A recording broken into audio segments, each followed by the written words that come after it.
in the previous class.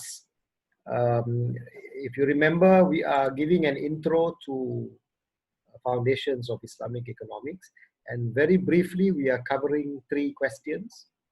Why Islamic economics? And then what is Islamic economics? And then inshallah today's class and the remaining 2, or at least next week, the next 2 classes, we will focus more on the question of how to develop Islamic economics. So we are now in that 3rd question, how to develop, but let's just spend a couple of minutes doing a very short recap of what we covered in the previous class. As for what Islamic economics is, one central feature of Islamic economics is that the fact that we put Islam in front of economics means that we are talking about a religious-based economics. But what we have also tried to emphasize is that it has to be an ethical economics as well. All right. I mean, for example, there is a lot of, let's say, discussion of Islamic economics, Islamic banking today.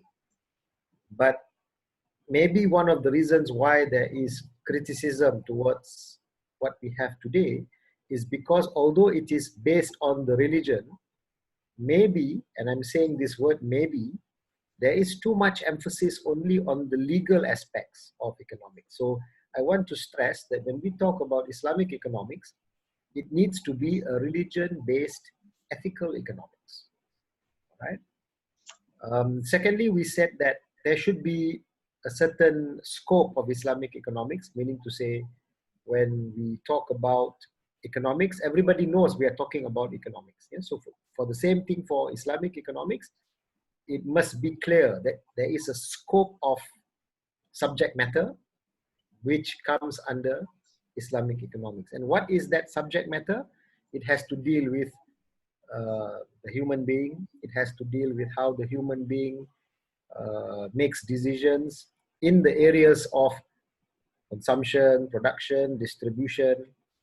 It must talk about problems like unemployment. It must talk about how people make decisions with regards to investment, etc., etc. So this is the scope of Islamic economics, right? We shouldn't think that Islamic economics, deals with areas like, the example I gave was how to cook, some kind of dish. This is not economics, right? So Islamic economics has a scope.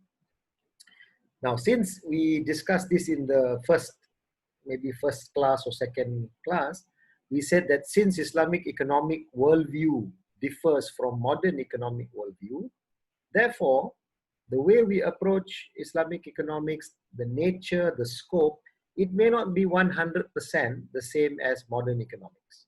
All right? The fact that we are talking about religion and economics means there could be certain things in our Islamic economics that has religious input, right? So in other words, it will not be 100% the same as modern economics. And then in the last class, we ended by saying that we need to have a working definition, okay? There's a lot of debate. Some people say we need to have definition, others say we don't need a definition. But I think we need to have a working definition, all right? So if we can agree that a working definition is needed, then we gave a variety of definitions, but I'll just go to the one that I'm used to because it's coming from my paper. We talked about Islamic economics as an approach to interpreting economic problems and solving economic problems, right? So we must be able to know what our economic problems are and then how we approach it and how we solve it based on the values, norms, laws, institutions, right? These are the components. You notice that law is just one aspect, right?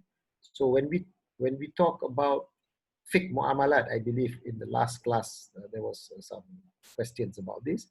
When we talk about fiqh mu'amalat, today we understand fiqh mu'amalat as being related to the laws of Islamic economics.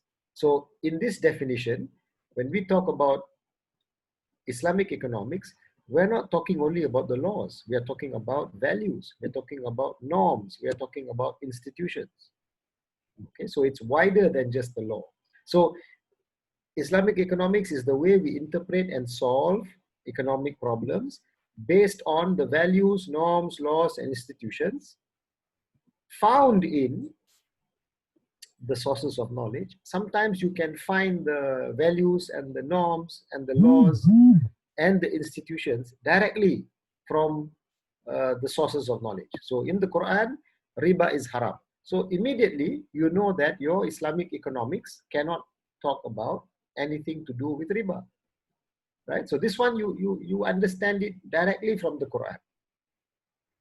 Okay, so sometimes you find the value in the sources of knowledge, but most of the time you will have to derive, right? You have to derive the value or the norm or the hukum, right, from the sources of knowledge. So it is not a direct, the Quran is not a textbook, economics textbook. So you need to derive, right, from the sources of knowledge. So now with this working definition, it tells you that in order to develop Islamic economics, we must know what the sources of knowledge are in Islam. And we must be able to understand these sources of knowledge. So when we talk about developing Islamic economics, I think we ended the last class by saying that we need to use both our Turath, okay, our Quran, our Sunnah, our Ijma, our Qiyas, all the sources that you have got in the discussions of Turath al-Islami, as well as modern knowledge. Yeah? So right from the beginning in session 1, our approach is that if you want to develop contemporary Islamic economics, we need to have both interaction between the Turath and modern knowledge. We must be able to utilize both, and in the context of what we are going to discuss next week, we have to be able to integrate the two. All right? And when we talk about this next week, we will talk a little bit more about what we mean by integration of knowledge, which is what IOK is now presented as. Yeah? So basically, we must be able to have an understanding of our sources of knowledge, and we must be able to know how to interpret and apply, right? So from the definition that we gave in the last class, most economic applications will have to be derived. The Quran says that riba is haram. Okay, fine. This is direct, you get. But we need to understand what is riba today, right? And this sometimes you may not find directly in the Quran, because there are many transactions today. Our economic system, our financial system is so different today compared to what it was hundreds of years ago, that you're not going to find every single thing that we do today, you're not going to find it in history. So you will need to be able to understand what riba is today. And when you look at the practices today, you have to evaluate it and find out whether or not this is riba or not. Okay, so most of the application will have to be derived. In order to derive correctly, we need to understand Islamic worldview. We need to understand the Islamic vision of economics. So if we are doing something in the area of banking and finance, we need to understand the big picture connected to banking and finance, right? We must be able to establish what I call in this paper that I had written in 97, the Islamic or the Sharia boundary of economics and finance. Meaning to say, in consumption, what is the Sharia boundary? In production, what is the Sharia boundary? So within that boundary, we can move around. Yeah, we can choose alternatives, but there must be a boundary, right? Now, we all hear this word Sharia, and we use it so often, right? It is one of the most popular words that we use. Even today, we talk about maqasid al-Sharia, right? So often. So you have Sharia, you have another term called fiqh, and you have a third term called usulul fiqh. And I just want to spend a little bit of, a couple of slides, a few slides, just giving you maybe a slightly different way of trying to understand Sharia and fiqh. You know, Professor Naqib Al-Attas, in his book Islam and Secularism, when he's trying to explain why Islamic civilization declined, one of the reasons he states is because there was something he called corruption of knowledge. Okay, and what does he mean by corruption of knowledge? Among the characteristics of corruption of knowledge is Muslims have narrowed down the meaning of certain concepts, very important concepts, but when we understand it today, we have narrowed down the meaning, right? And Sharia is one of those concepts.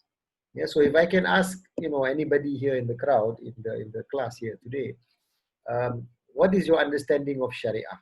What is your understanding of fiqh? Chances are, many of you will say law.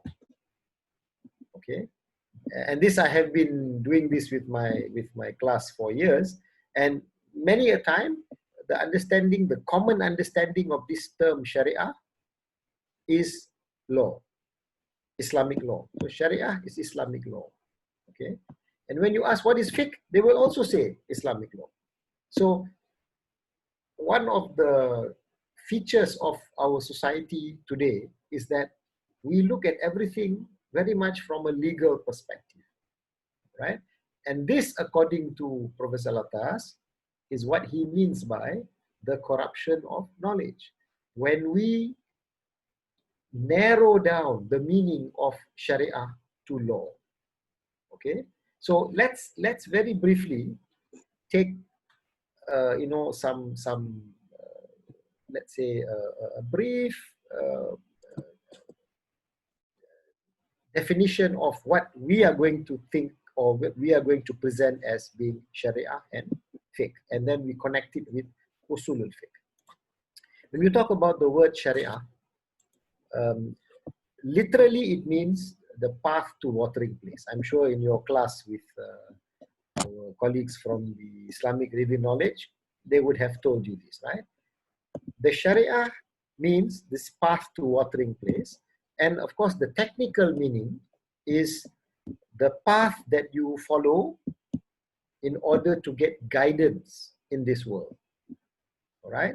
And when you read the works of any scholar who has written it, in the books on Sharia and fiqh, they will tell you the Sharia is the commands, the prohibitions, the values, the norms that Allah has addressed to man for his guidance so that he can achieve success. Yeah, remember, our goal in life is to achieve falah. So if we follow the Sharia, it is like the path to the watering place. Yeah? Keep in mind, of course, Quran is revealed in the Arabian Peninsula, and therefore, if you know the path to the watering place, it means life, right? If you don't know the way to the watering place, it means death. So the Sharia is a very important guidance for you to live, right? Now, the Sharia is divine. When we say in the Quran, riba is haram, it is divine. In other words, it is directly in the Quran. It is revealed by Allah. It does not have any human, let's say, addition to it. Whatever was revealed, the Prophet, repeated this in the form of what we call the Quran. And in that Quran, riba is haram. So this is divine. It is coming from Allah. All right? And because it is divine, it is supposed to be for all times and all places. And therefore, in most cases, except for a very few, this Sharia is general in nature. So it says riba is haram. The Quran says establish justice. But what is this justice? What are the features of justice? This one, maybe you have to look at other places. You have to look at other verses in the Quran. You have to look at the hadith. You have to look at the works of different scholars in order to understand what justice means in that particular context. So similarly, in the case of riba, riba is haram. But what is riba?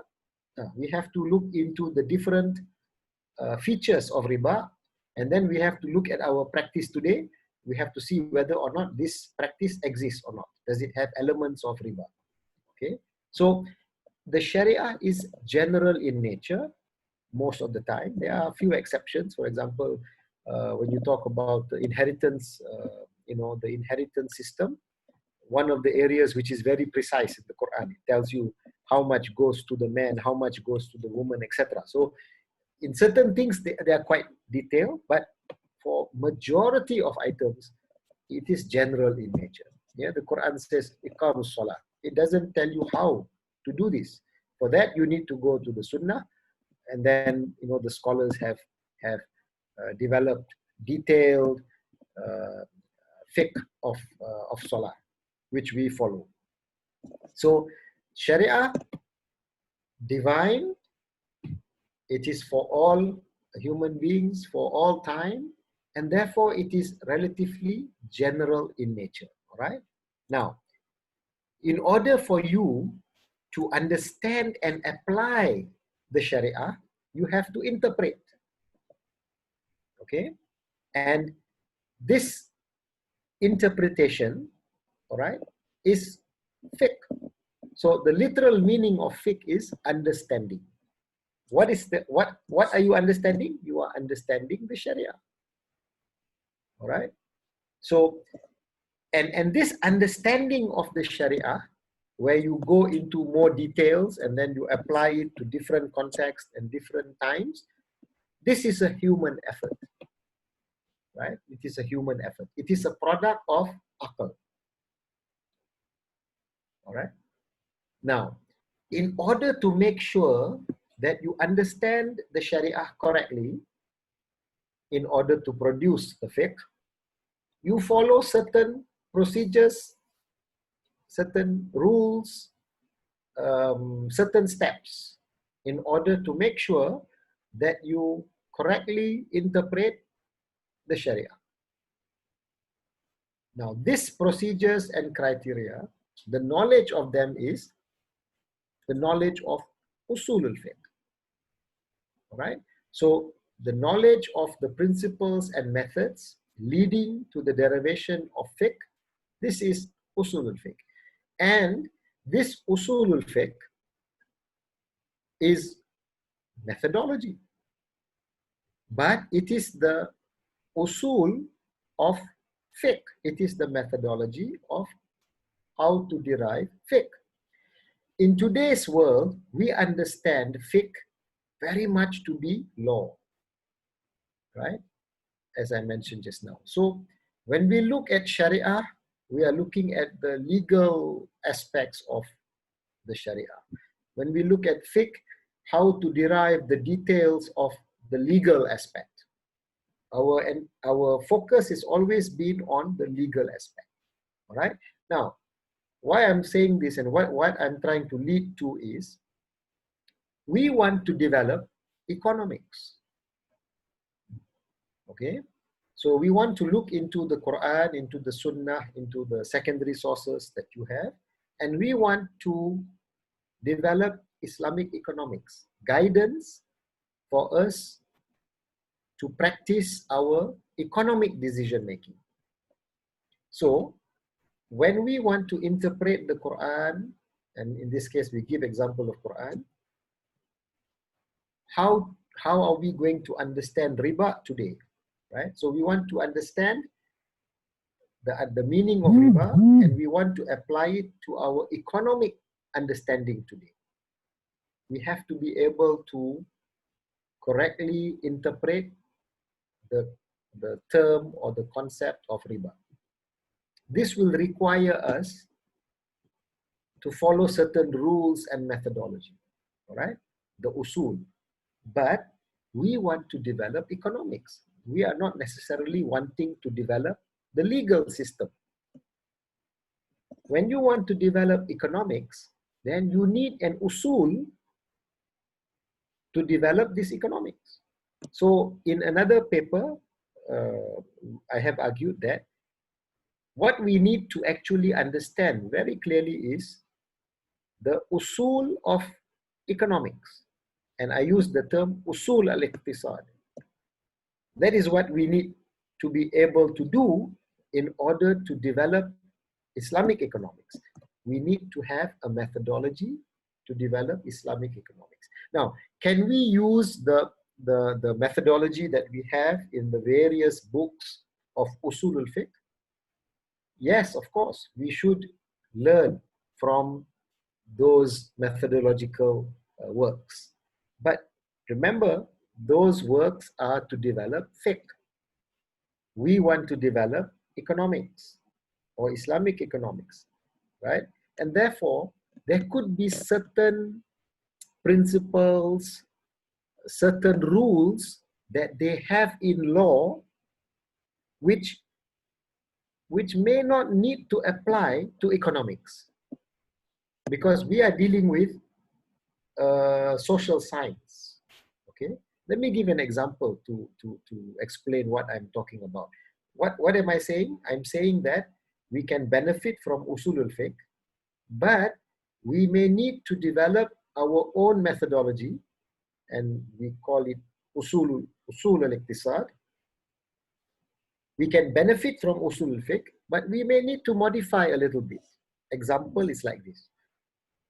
One of the rules in law, when you want to make hukum, when you want to make punishment, the evidence that we put forward must be a very strong evidence. Okay, so for example, if you want to talk about the punishment for a certain wrongdoing or a certain crime, it must either be directly taken from the Quran. Okay, so if there is a verse on the, let's say on hudud, or on for stealing, yeah, for robbery, etc. So there are certain maybe verses which are very clear. This is the punishment, right? If you go to hadith, then there must be a hadith sahih. This is the criteria for you to follow if you want to come up with law, especially for punishment. Okay? So if you have a hadith da'if, a weak hadith, you may not use it for law, because in order to set a certain punishment, the criteria is it must be hadith sahih or hadith hasan or hadith ahad. There are different levels of hadith. Yeah, I'm sure there are many others who are knowledgeable in this. They will tell you the details. But you cannot use hadith da'if. This is a general rule, right?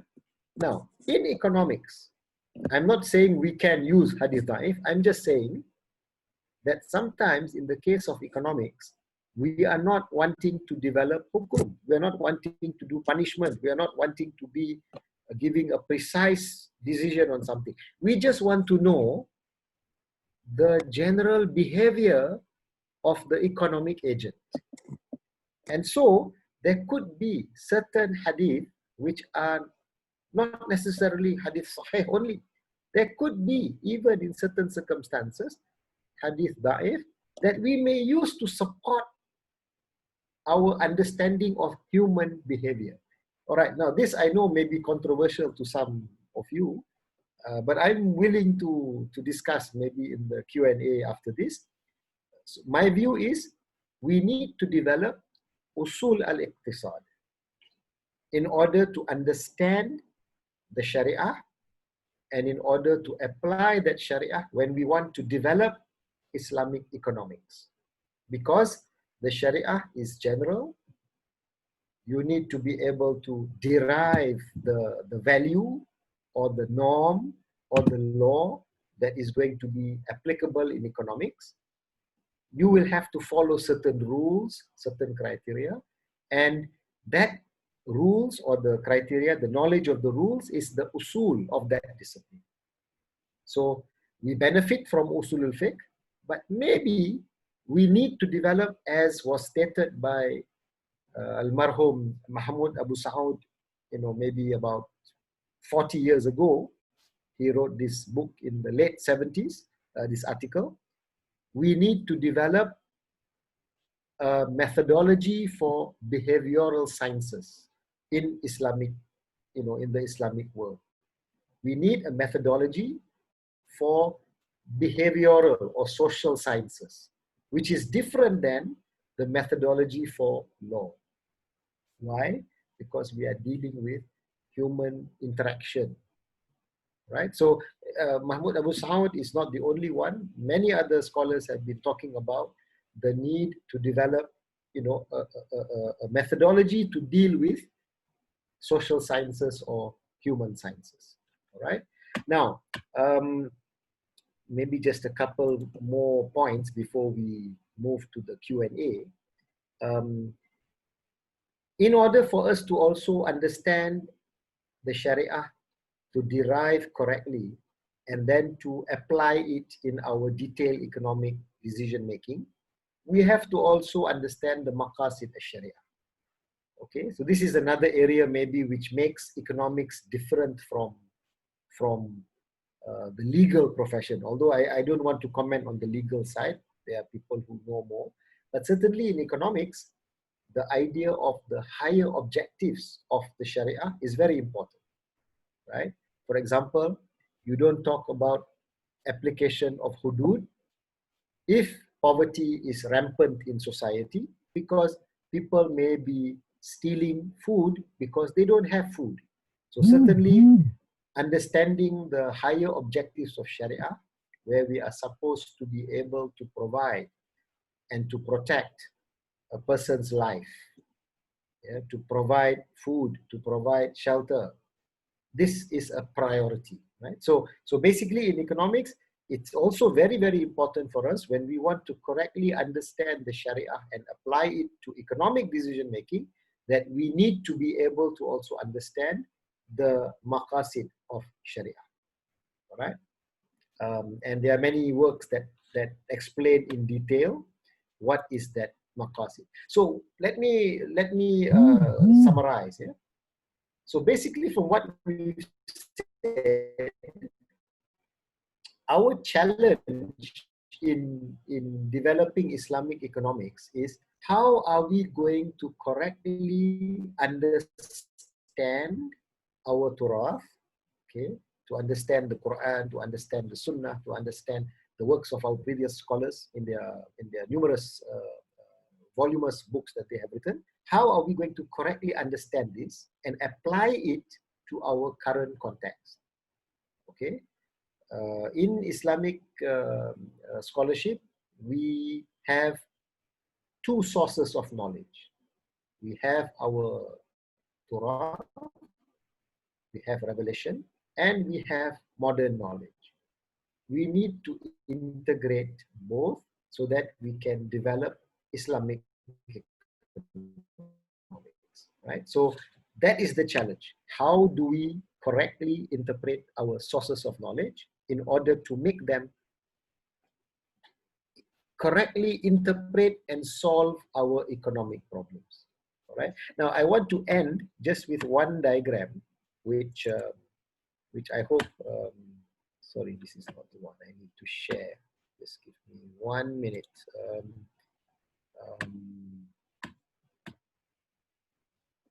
Okay, so this is a diagram. Some of you may have seen this in, in some of the previous lectures that I may have given.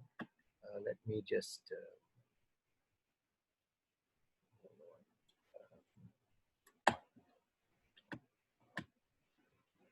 it is a diagram that I want to end because I will talk about this in our next class. This is what I want to.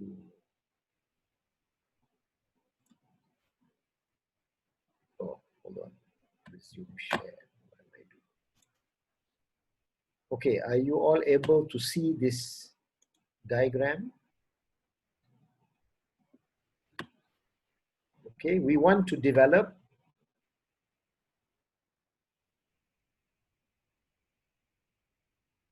contemporary Islamic economics and banking and finance. Okay, we want to develop, this is what we want to develop. We want to develop it by utilizing, on the one hand, the Torah al-Islami, and we also have modern knowledge. Okay, so contemporary Islamic economics is what we want to develop. We have to use both these two sources. We have to integrate them. Now, in order to do that, we need to have critical evaluation of both inputs, the Torah as well as modern knowledge, right? And integrate the two of them. And this, in a nutshell, is what Islamization of knowledge. Of course, today we use the term integration of knowledge a bit more. And the reason is actually quite obvious. When we talk about Islamization, actually even in the writings of our main proponents of Islamization, whether it is Almarhum Ismail Faruqi, or if it is the writings of Professor Atas, they both talked about Islamization of knowledge, and they both actually meant Islamization of modern knowledge or contemporary knowledge. But you don't Islamize the Torah. So when you look and when we discuss Islamization in the next week, you will find that when we use the term Islamization of knowledge, then people ask, comment was, what is it that you are using the Torah for? What do you do with the Torah? You cannot Islamize it. So if you're talking about fiqh and usul fiqh, you're not going to talk about Islamization of fiqh, right? So you need something else, right? So in other words, Islamization is meant mainly for modern knowledge, all right? So we need to integrate the two, the Torah and the modern knowledge, in order to come up with Islamic economics. Okay, so let me stop at this point.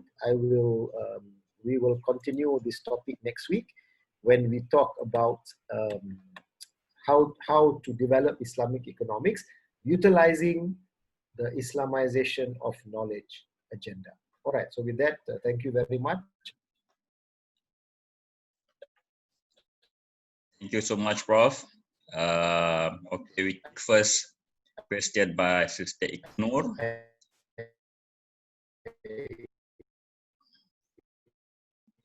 Welcome some.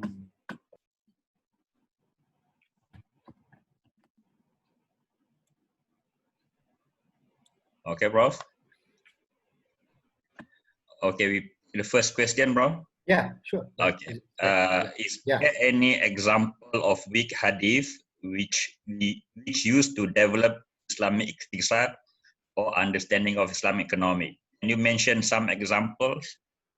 Okay, offhand, I don't have a particular hadith in mind, but I'm referring to, let's say, there are certain weak hadith that are able to tell you, if you do this, you get so many reward. If you do this, you get so many reward. If you do this, you get so many reward, right? There are certain hadith like this. And most of the time, this hadith will be considered to be da'if, right? You know, doing this is like getting so many reward. Now, while this kind of hadith cannot be used for some kind of you know, giving a clear proof for something, but it gives you a kind of prioritization. What is economics? Economics tells you you have different options. You want to choose which is the best. So I would think that it is possible if you develop a system by looking at verses of Quran and then complementing by hadith, of course the hadith sahih and the hasan and the ahad first, and now you may possibly consider some of these hadith da'if to add support, to make you choose between A or B or C if there is no other supporting evidence to make you choose A or B or C. Maybe it is possible for you to use that hadith da'if, right? One hadith says you do something, you get XX reward. Another hadith says you do Y, you get X reward. So XX better than X. It could be a way for you to give priority to the XX, provided it has Quranic support, it has the hadith support, which is Sahih, Hasan, etc. Now you use this as additional. I'm sure I see Brother Yusuf here. I'm sure Brother Yusuf can help me by giving some his own view, if there is anything about this. Yeah?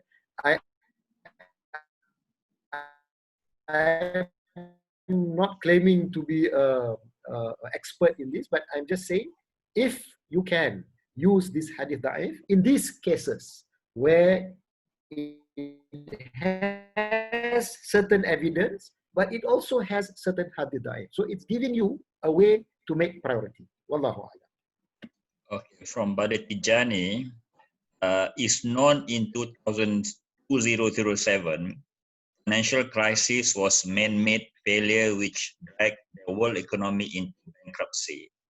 The question here is, after COVID-19, how is exactly Islamic economic scholars are doing to address the possible recession may face by the world, not mere theoretical aspect? Okay, there is a very big difference between what happened in 2007, 2008, and what is happening now. I mean, I think there's so many discussions already on this topic, right? 2007, 2008, and even we referred to it in our first session or second session.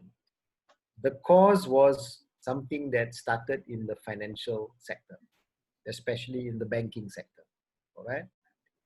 But COVID-19 is not something that is starting from the financial sector or even from the economic sector. It is coming from this virus and it's something which is a medical issue. Of course, there are reasons why this virus, and there are so many theories about where the virus came from, etc. But it is having impact on the economy and on the financial system. So the sources are very different. In the case of the 2007-2008 crisis, we could argue that it is because of, let's say, the very, very high debt levels in 2007 that caused or helped to cause the crisis of 2007. In this particular case, in COVID-19, although the debt levels are equally high today, but I don't think you can say that it's because of the debt levels that COVID-19 happened. So it's a different source. Having said that, does Islam have a solution to COVID-19? Of course. There are many principles. For example, make sure that you keep clean, you take care of hygiene. There are certain animals that you don't eat, right? These are all there for us to extract. But can it be something economics? Maybe not directly, because the cause of this crisis is not an economic cause, right? Unless people are eating these bats that have this mutation and so on, because they have nothing else to eat. Yeah, maybe this is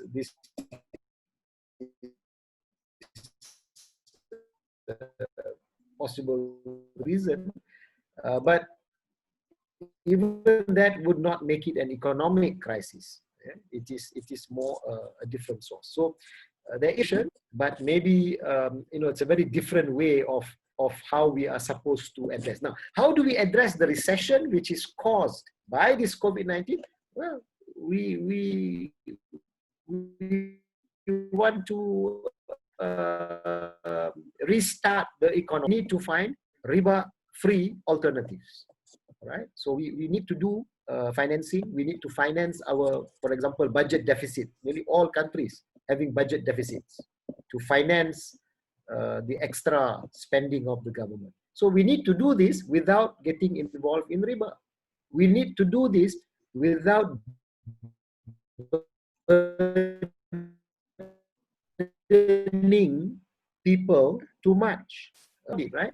We try to recover by asking people who have a higher income level to please sacrifice and help those who are not doing very well.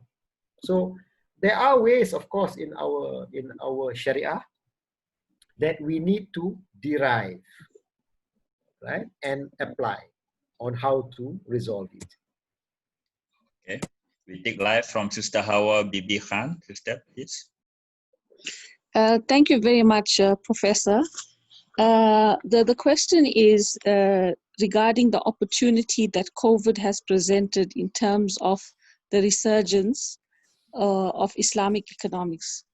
So if I take myself, being involved in developing new models and solutions, and if I study the Islamic economics and then I think of the application of the Islamic economics, if I have to be engaged with the clerics, the Islamic clerics, and the scholars, etc., I will completely lose the opportunity to apply the principles of Islamic economics, because there'll be the modernists, the traditionalists, the conservativeness, and then they are stuck in the discourse of the interpretation, and hence there'll be no traction, which is what is the challenge in engaging in a structured way about Islamic economics and finance.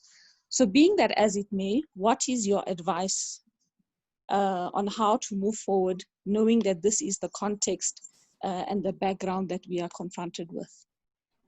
Okay, thank you very much, Sister Hawa. I mean, I don't know the full scenario of where you are coming from, but I can understand your challenge. Why? Because as I mentioned just now, when it comes to especially in the area of banking and finance, the approach that we have taken for quite a few decades now has been one that is very much legalistic in its approach, and therefore a very, very strong let's say reliance on fiqh and the fuqaha to give their verdict on certain things.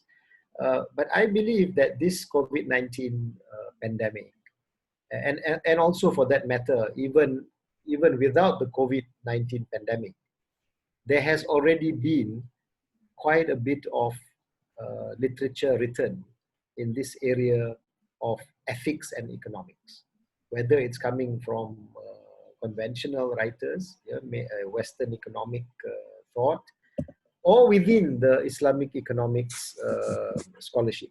People have been talking about the need to bring economics and ethics back together. How we go about presenting this in response to COVID-19, I think we need to adopt wisdom and to present things in a way that we don't alienate anybody. Right? I think one of the lessons that I have learned when it comes to developments in Islamic banking and finance is that if you were to go on the confrontation mode,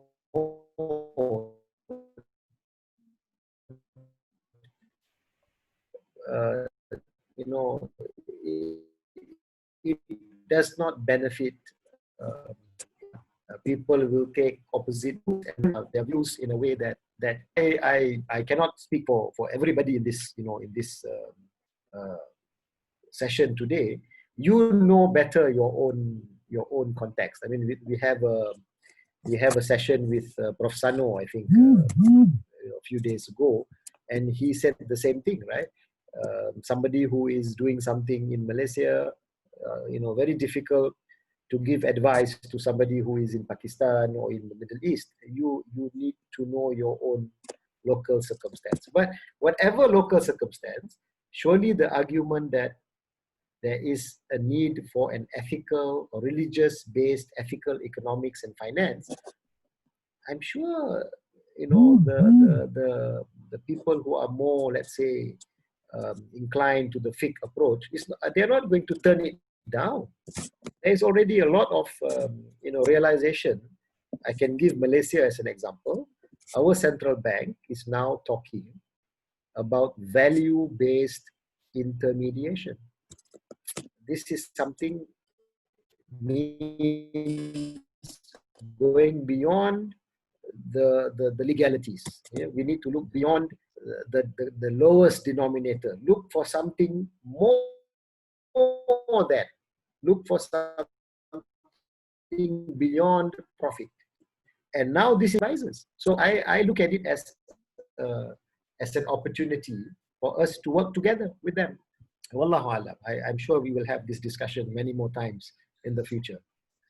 Yes, there are always certain quarters who are very extreme in their views. I heard from a scholar last time that better to use conventional bank than Islamic bank, which is not clear, and take the riba and spend it for charity. It is shocking to me.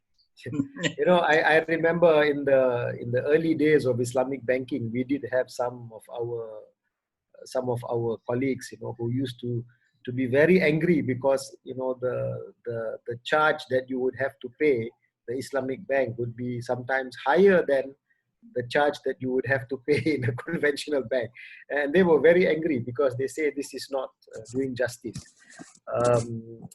Yeah, of course, but you have to understand the reasons why the bank has to charge more. Maybe at that time, that one Islamic bank has got nowhere to invest their funds, because everywhere you go, you are dealing with riba. So at that point in time, the charge for Islamic alternative may have been higher because of that, right? Of course, the other reason why the charge is higher could also be because the Islamic bank is making profits more than conventional bank. This could also be the reason, right? They are inefficient. And so there was a lot of debate, and some people understood the predicament of Islamic bank. Other people, they took a very hard stand and they criticized Islamic banks. We learned from this experience, and I think now, 40 years after that, we learn that, things change. So today, everybody is now realizing that we need to have many banks. They need to be competing with each other so that the prices will go down. It was shown in Malaysia. When you had one bank, only one bank, the price was very high. When there were many banks, the prices fell. And what is the reason? Because you took away the monopoly power of the one bank.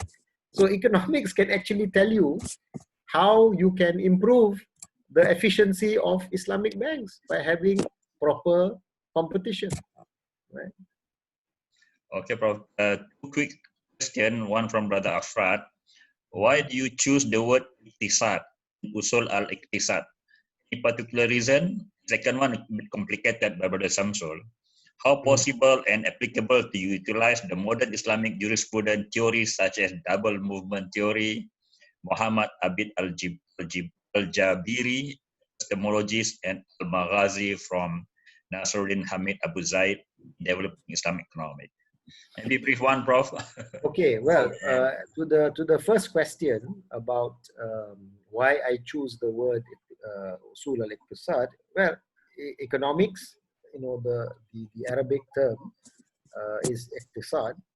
So I'm just saying that we need an usul for our economics, right? We may choose another term.